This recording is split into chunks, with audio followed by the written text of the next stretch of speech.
si Gutesa, nandito niya sa Pilipinas. Nandito pala, bakit hindi ninyo iharap sa investigasyon?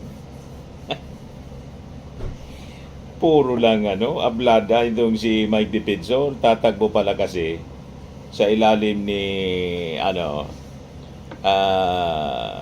ni Chucky, tatakbong mayor ng Quezon City, walang kadala-dala.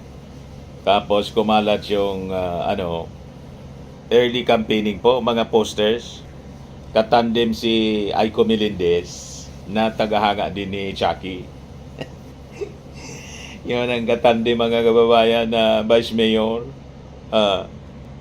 Ngayon pa lang, nangangampanya na, pero dininay ni Aiko Melendez na may kinalaman siya doon sa poster.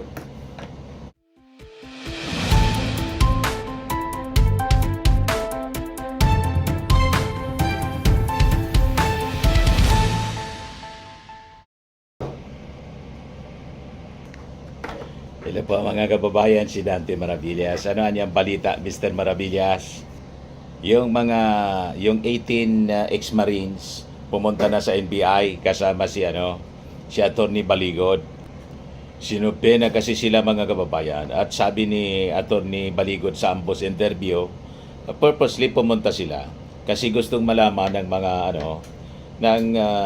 NBI yung background. Siyempre, kailangan alamin yung background kung totoo yung mga pinagsasabi nila. Diba? That is normal, mga kababayan. So, ito yung balita ngayon, latest na balita. Sabi dito sa report ng GMA News, Lawyer Levito Baligod and alleged former Marines who claim to deliver cash from former lawmaker Saldico to various public officials appeared before the National Bureau of Investigation.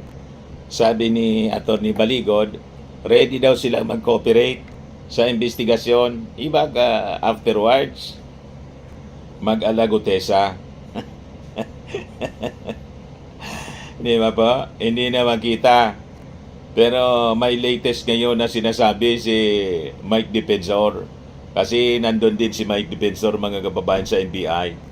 Kasama si Mike Defensor na pinasamon.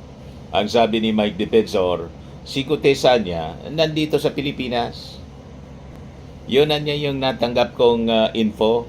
Si Gutesa nandito niya sa Pilipinas. Nandito pala, bakit hindi ninyo iharap sa investigasyon? Puro lang ablada itong si Mike Defensor, tatagbo pala kasi sa ilalim ni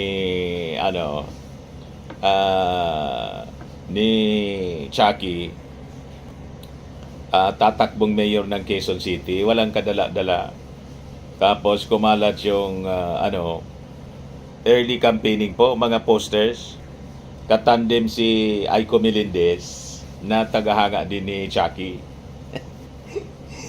Yun ang katandem, mga kababayan, na Vice Mayor. Ngayon pa lang, nangangampanya na, pero dininay ni Aiko Melendez na may kinalaman siya doon sa poster. Mike Defensor Aiko Melendez for Mayor and Vice Mayor ng Quezon City. But anyway, sabi dito ni Mike Defensor, that is what I know niya, na si Gutesa, I received information that only Gutesa is still in the Philippines but does not know his exact location. Puro kasinungalingan yung alam. Kumontak sa'yo, pagkatapos hindi mo man lang tinanong kung nasaan siya. Di ba malinaw na pagsisinungaling? Pero noon, mga kababayan, na gusto niyang iharap sa Senado, siya yung nag-present kay Marcoleta, kay Gutesa. Alam niya kung nasaan. Nung makapag-testify na ng kasinungalingan, pati pati notaryo fake, yung pirma ng abogado, ayun, nawala na lang. Tapos sasabihin mo ngayon, nandito sa Pilipinas, hindi mo alam yung whereabouts. Hindi mo tinanong. Malamang sa malamang alam mo at kayo yung nagtatago tapos turo mo si Martin Romualdez yung nasa may custody ngayon. Puro Martin Romualdez Marcos ang tinuturo ninyo. Di ba? Mga kababayan, pilit na pilit yung pagsabit sa ating Pangulo at kay Martin Romualdez. Yan, sabi niya dito ngayon, no? I just received a message that he is still in good condition. When further asked if Gutesa may reappear following the recent appearance of the 18 alleged former Marines, defensors said, I hope so. Hindi siya sigurado. Depende sa sitwasyon.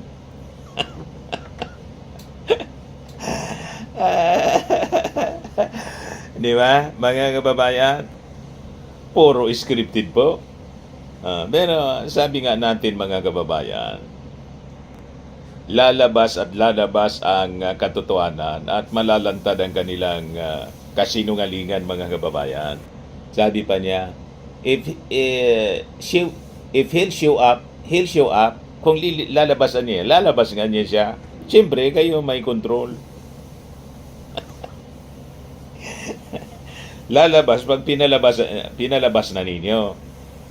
Ngayon, tago muna kasi nasunog yung kanyang kwento. Tago muna. Ito naman, baka kagatin ng publiko. Wala man po. Walang maniwala kasi nga poisonous tree, sabi nga polluted source. Sabi ni sa reaction ni Sansti, the info source is himself.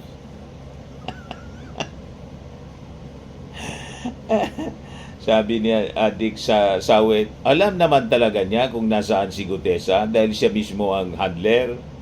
Di ba? Si Alvin mangubat ikong ibang kidnap me modus operandi style. Style to Galing mo, Mikoy. Sabi ni Joel Basquinas, alam niya. Sabi ni Isa Canyon Jr., siyempre kayo nagtago alam niya. Sabi ni Boboy Dilioro, parang gusto kong magulat sa sinabi ni Mike. Sabi ni Alex Tiglaw Imeno, baka nga nasa bahay mo lang yon. Sabi ni Sari Castillo, sabi nila noon dinukot, ngayon alam niya kung nasaan. Yun na nga po.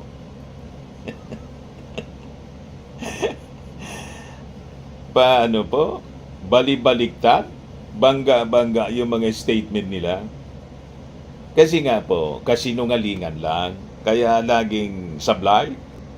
Sabi ni Terry Bora, si Mike Defensor talaga, ang scriptwriter. Talagang pag natapos na itong telenovela, dapat talagang ipakulong ang mga destabilizers.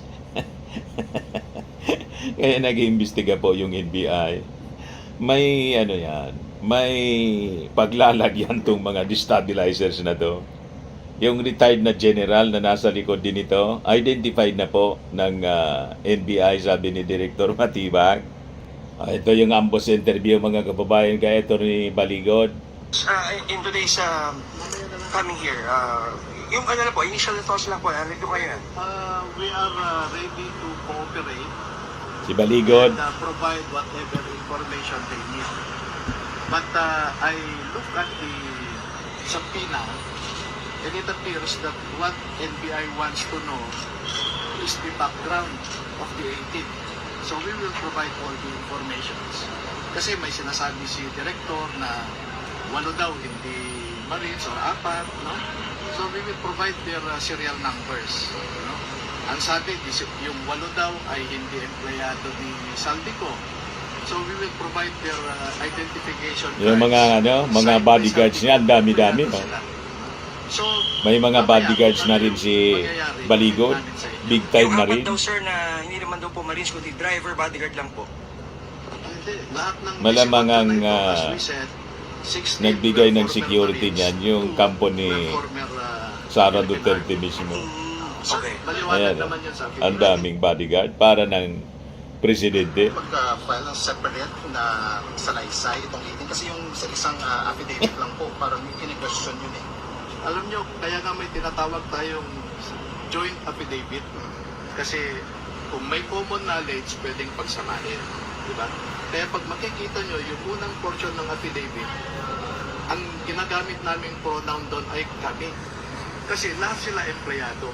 Pero pagkadating doon sa mga nag-deliver, nakalagay naman specific doon. Kami, tube, etc. So, specific yun. No? Yung 18 ex-Marines today, pupunta. Gusto na Sir, kami. yung sinasabi po na connected daw po si Attorney Pascual sa inyo po law firm. What are your thoughts on this? Yeah, correct. Because Konektado sila lahat. Magkakasabwat. Ang off-counsel, it means kung may mga cases Si Atty. Pascual yung nagnotaryo, iisa lang silang grupo. I help them out. And also, I farm out cases kasi nag-unwind na ako sa law practice ko eh. Ano lang So yan? I farm out cases to several lawyers also. Sir, yung thoughts nyo na lang na may mga tao nagsasabi na dapat take with a grain of salt itong sinasabi ng 18 Marines. Pero sa inyong paniwala, you're convinced na totoo yung kanilang mga pahayag. Yes, they don't have anything to profit from accusing people of in high position ng kasinungalingan. No? Anong Isipin walang mo, kung profit ginamit na ang mga sundalo ng malamang mamamayan, and sila they are yung accusing tumanggap ng people malita, in the highest places of government. binabaliktad nila, mga kababayan. Sir, pero wala namang issue na nabayaran daw itong mga ex-marines, sir. Naku po, yung nagsasabi sa inyo na nabayaran, sila ang tanungin nyo. Sir, may letters sila, sir? Normal yan. Sir, harap, sir. Sir, kumpleto kayo. Kasama mo na sila, sir. Kumpleto yan. Kumpleto na kayo, sir. Puro bodola niya, Mr. Maravillas.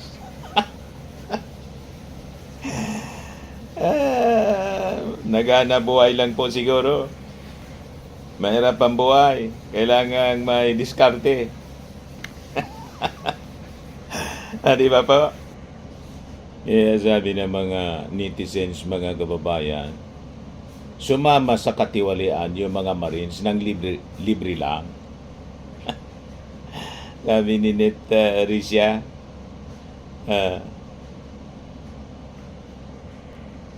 sabi ni Good Governance supporter, mukhang nakapaganda na ng mabuti, nagpractice na ng malala para hindi iba-iba ang sasabihin. Ni-rehearse na po. Pero kahit anong rehearse nila niyan, pag krinos-examine, sasablay. Kasi nga po, hindi totoo. Ganun yan. Ngayon pa nga lang po, tambak na yung butas ng kanilang mga statements. Ito si Mike Defenso. Credit card. May message lang sa akin na mukhang okay na naman siya. Okay naman siya. Pero, sir, Okay daw si Gutes, ha? Sa aking pagkakala. Pero exactly, sir, waiting. Wala kang balak, sir, na lumabas din kagaya ng 18 ex-marines. Sana! Pero mukhang nakamonitor siya eh. Pero, sir, possible na Nakamonitor lumabas din lang siya. ba? Lumabas ulit. Lalabas siya ulit. Kung lalabas yun. Ay, Kung lalabasan niya, lalabas niya. Puro budol. Mga bopols lang ang maniniwala sa kwento nila, mga kababayan. Unless tanggap niyo na mga bopols.